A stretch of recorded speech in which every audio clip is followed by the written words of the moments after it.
या झाडावर वेगवेगळे पक्षी तर बसतातच आणि गंमत दाखवू तुम्हाला. ह्या झाडाचा एक नैसर्गिक झुला तयार झालाय बघा.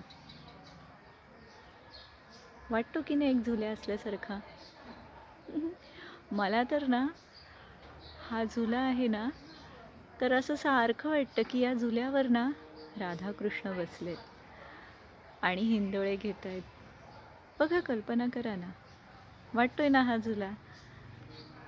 डावीकडून छान मोठी गच्च वेल आली आहे आणि इथे पण उजवीकडे एक वेल आहे.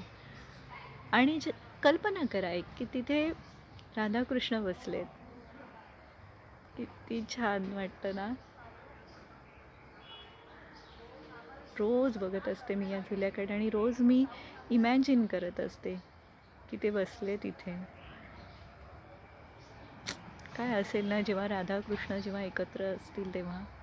काय निसर्ग असेल तेव्हा. मागे अशा बिल्डिंग्स नसतील, सगळीकडे हिरवी वनराई आहे.